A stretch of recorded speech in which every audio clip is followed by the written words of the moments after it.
Salve família Encarando, aqui quem fala é o Davi e seja muito bem-vindo ao nosso humilde canal. Meus nobres e queridos irmãos, o assunto que está muito em pauta, muita gente comentando e me perguntando, é sobre a facada do Bolsonaro. Aquela que ele sofreu, aquele atentado que ele sofreu na época da eleição em 2018. Nós falamos sobre o assunto na época, mas até hoje ficou a pergunta, o que foi aquilo? Será que foi a oposição que mandou? Será que foi tudo uma farsa? O que de fato aconteceu? Bom, o deputado, que sempre foi um cara de pau, isso a gente tem que deixar bem claro, um farsante, que se chama Alexandre Fruta, agora pediu uma CPI. Ele não tem moral nenhuma para fazer isso, é um cara que está sempre servindo a quem pode dar algum benefício a ele, é um cara totalmente sem caráter. Basta você dar uma pesquisada, inclusive na carreira artística dele, que ele conseguiu ser mais podre até do que os artistas globais. Enfim, então se ele já era podre como artista, imagina como político. Mas está aqui a repercussão, nos principais portais de internet. Frota pede abertura de CPI que investigue facada em Bolsonaro. Para mim isso já era para ter acontecido desde o começo, desde aquela época, E aqui a gente vai ficar com a matéria da Isto É. Alexandre Fruta protocola pedido de CPI da facada em Bolsonaro. Foi premeditada. Na manhã da segunda-feira, dia 13 de setembro de 2021, o deputado federal Alexandre Fruta, do PSDB, protocolou um pedido de abertura de uma comissão parlamentar de inquérito para investigar o episódio da facada no então presidenciável Jair Bolsonaro em 2018. Estou agora na minha primeira hora, protocolando o pedido de abertura da CPI da facada. Estou convencido que foi uma armação. Aproveitaram a doença que esse sujeito tinha na época e criaram essa narrativa do atentado. Ele foi de 8 segundos de TV para 24 horas de TV, escreveu o parlamentar em seu perfil no Twitter. Em sua página no Instagram, Frota continuou, foi na facada que ele ganhou as eleições. Bom, esse é um ponto que a gente precisa lembrar dos vídeos que a gente fez aqui na época. De fato, Bolsonaro sofria e sofre até hoje de um problema intestinal. Muitas pessoas acham que ele tem esse problema no intestino depois da facada, mas na verdade ele já sofria com esse problema. Muitas pessoas inclusive acreditavam que era um câncer.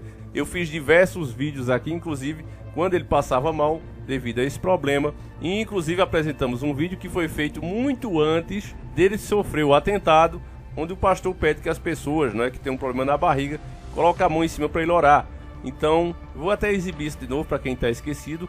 É um vídeo gravado muito antes de Bolsonaro ter recebido o atentado. Veja só.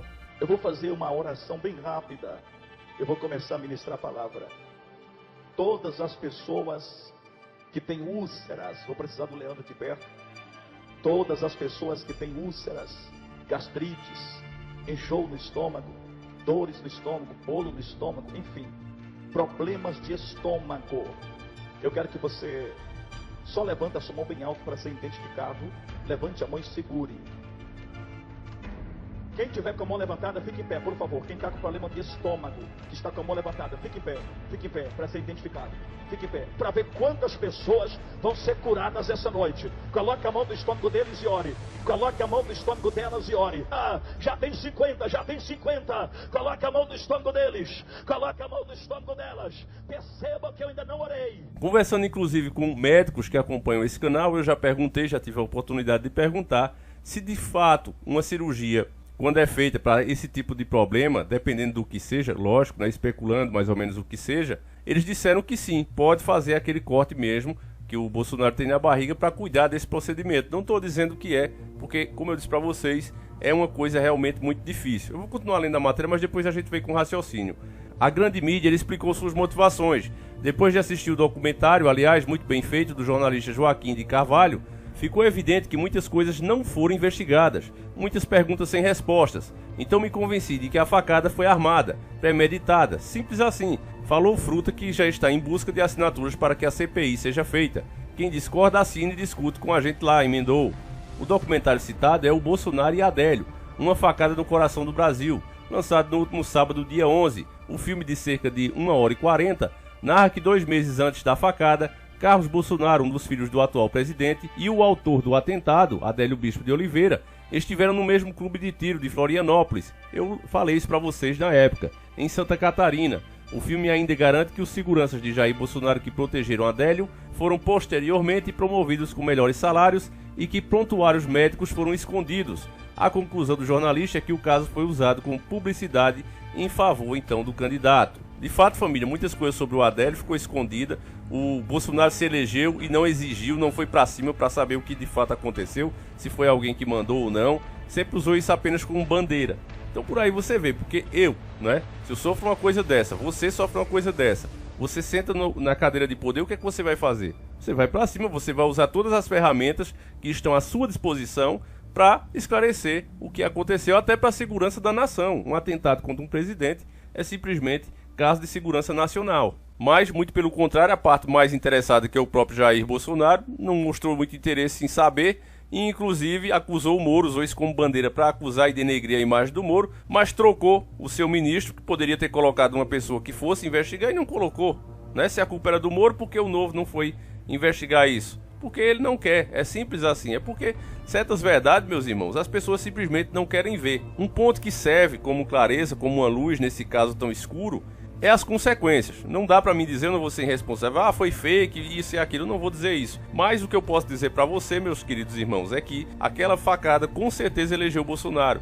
Bolsonaro estava indo muito mal, inclusive no último debate, Boulos, que é um verme, colocou ele no bolso. Deputado Bolsonaro, o Brasil todo sabe que você é racista, machista, homofóbico, mas tem coisa que muita gente não sabe.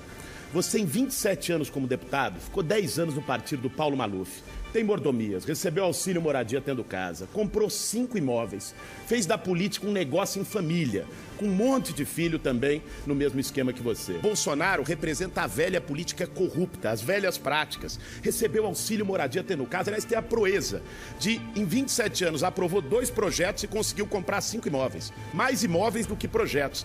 Você não tem vergonha, Bolsonaro? Veja, auxílio moradia com 6 milhões de famílias sem casa no Brasil. Você não tem vergonha disso? Teria vergonha se estivesse invadindo casa dos outros, né? Auxílio moradia, está previsto em lei. Se é imoral, é outra história.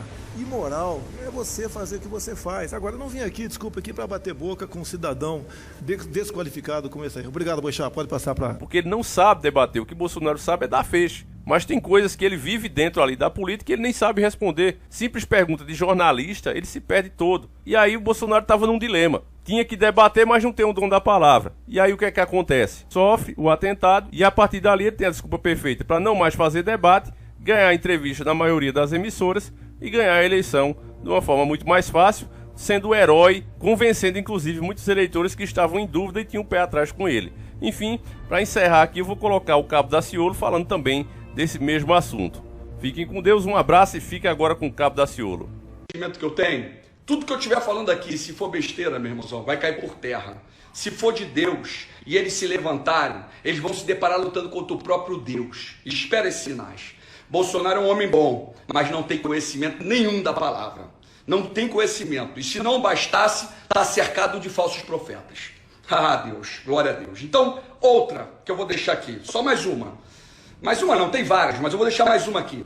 Maçonaria, meu irmão. Maçonaria. Senhor, tu tem alguma coisa contra a maçonaria? Meu irmãozão, quem quiser ser maçom, que seja maçom. Mas eu quero dizer que o início, grau 1, grau 2, grau 3, você não sabe o que é a cúpula, meu irmão. A cúpula está adorando é bode, meu irmãozão. Adorando a bode. E não tem nada oculto aos olhos do Senhor. Nada. Deus não está em nada oculto. Não tem nada escondido para Deus. Deus revela todas as coisas. Então, se tiver uma coisa em 4 paredes, fechadinha, falando baixinho, meu irmãozão, tem alguma coisa errada. Abre aí e fala, confessa então, já que é tão normal, manda os pastores que são maçons aí declararem que eles são maçons, se declarem maçons, para de ficar enganando o povo, vai cair por terra, os senhores se arrependam, porque está chegando o tempo, varãozão, está chegando um tempo determinado pelo Senhor, Deus maravilhoso. E aí você pega o senhor Bolsonaro, nosso presidente, ele foi lá fazer aliança com a maçonaria, ele foi lá no templo maçom, lá fazer aliança com isso. Tu acha que ele não sabia que o vice é maçom? Tu acha que os seus ministros não sabiam que são maçons? Ele sabe disso, ele sabe disso. Deus está vendo. Presidente, se arrependa. O governo de Vossa Excelência está debaixo de maldição. Eu já expliquei aqui na palavra, está escrito, está tudo escrito. Eu não estou inventando não, tá? Em nome do Senhor Jesus. Depois desse ao vivo que nós estamos fazendo aí, nós vamos entrar num silêncio, em jejum e oração. Agora, continue clamando a Deus que essa hoste maligna que é a nova ordem mundial que está envolvida, que atua para Satanás, que quer morte de massa, que vem para matar, roubar e destruir. Eu quero dizer em nome do Senhor Jesus, que através do teu clamor, do teu jejum todos os dias, do teu clamor, da tua fé, da tua certeza da vitória, meu irmãozão, não do que você está vendo, não do que fica falando da televisão o tempo todo. A televisão fica falando o tempo todo te colocando medo, aflição. Ei, para! Em Cristo Jesus não tem medo nenhum. Você está lavado e remido no sangue do Senhor Jesus, no sangue do Cordeiro. Ele está te protegendo. Diz a palavra assim, ó, se você fizer do Altíssimo o seu abrigo, do seu refúgio, nenhum mal o atingirá, desgraça nenhuma chegará à tua tenda, porque ele vai mandar a ordem aos seus anjos para te proteger em todos os teus caminhos. Faça o bem ao próximo, continua deixando Deus te usar, porque Ele já está te usando. Você está dando comida para o próximo, você está ajudando, está preocupado, você está em casa, mas está preocupado com o próximo. Esse é o jejum que agrada o Senhor. Isso agrada o Senhor. Agora, para completar, eu vou dizer algo que está no meu coração há muito tempo, que Daciolo acha, tá? Isso é o que eu acho, é o que Deus colocou no meu coração, tá bom? Eu vou revelar aqui algo que está no meu coração há muito tempo, eu vou te revelar aqui agora. Eu não acredito em facada de Bolsonaro nenhuma. Eu não acredito. Cabo Daciolo não acredito. Deus eu não acredito que houve facada. Eu vou dizer o que eu acredito. Bolsonaro tinha que fazer uma cirurgia. Bolsonaro estava com uma enfermidade e tinha que fazer uma cirurgia. E aí, a maçonaria, junto com a nova ordem mundial, montou todo esse espetáculo aí. É o que eu acredito. É o que está no meu coração. Foi isso que aconteceu.